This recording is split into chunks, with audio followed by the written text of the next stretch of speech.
नमस्कार मित्रांनो, या व्हिडिओच्या माध्यमातून मी तुम्हाला एका महत्त्वपूर्ण विषयावर चर्चा करणार आहे आणि त्या विषयाची मी जनजागृती देखील करणार आहे.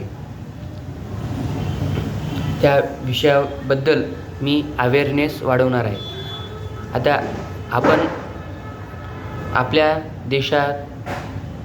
देशाला पर्यटन स्थळांचा वारसा लाभलेला आहे मित्रांनो.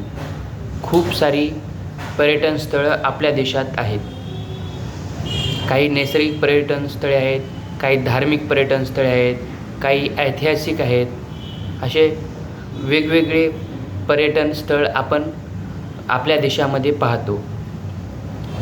पण आता हल्लीच्या काळामध्ये पर्यटन स्थळा जर आपण पाहायला गेलो तर आपल्याला एक नवीनच बाब पाहायला मिळते. ती म्हणजे की आपण पर्यटन स्थळे आहेत तिथे आपण का जातो, तर तिथे आपण विश्रांती घेण्यासाठी जातो, बरोबर. शांती अनुभवण्यासाठी जातो तिथे.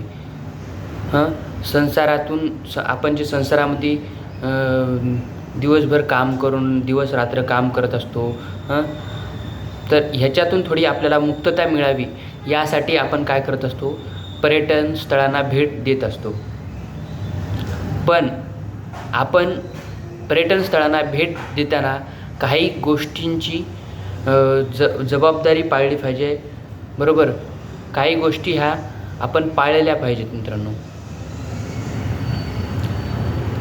आता आपण पर्यटन स्थळांना जातो पण तेथे आपण एक खूप मोठी चूक करत आहोत की आपण काही जर कोणते पुडे जर आपण खाल्लो आहेत, बरोबर, बिस्किट पुडे किंवा कोणते 5 रुपयावाले 10 रुपयावाले पुडे जे खातो आपण, किंवा मेनकापड्स आपल्याजवळ असले मेनकापड बॉटल्या, ही काय करत असतो आपण, त्याचा वापर करतो आणि लगेच आपण तिथंच फेकून देत असतो मित्रांनो.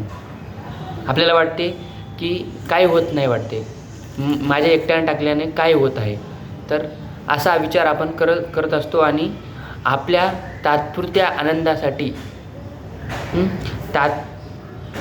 स्वतःचा विचार करून आपण ती सर्व कचरा तिथे आपण आपल्या वस्तू टाकत असतो मित्रांनो.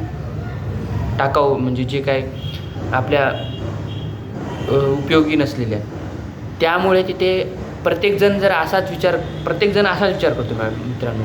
मग असं त्याच्यामुळे काय व्हायलं आहे की त्याच्यामुळे त्या पर्यटन स्थळावर खूप सारा कचरा निर्माण होत आहे मित्रांनो. आता मी खूप सारे पर्यटन स्थळे बघितलो आहे, तर तिथे असं मला जाणवलेलं आहे की आपण तिथे जर असा कचरा घाण करत असेल तर त्या पर्यटन स्थळाची जी व्हॅल्यू आहे ती कमी होत असते मित्रांनो, बरोबर. आपण तिथे जर शांती अनुभवण्यासाठी जातो, तिथे नयनरम्य वातावरण पाहण्यासाठी जातो, आणि हे सोडून देऊन जर आपण तिथे कचरा करत राहिलो आणि त्या एक वेळेस अशी येईल की हा सर्व जे त्याचे वैशिष्ट्य आहेत त्या पर्यटन स्थळाचे ते आपणास दिसणार नाहीत, पण हा कचराच दुर्गंधीच आपणास तिथे दिसेल, जास्त अनुभवण्यास येईल. त्यामुळे ही पर्यटन स्थळे आपणास नकोशी वाटणार.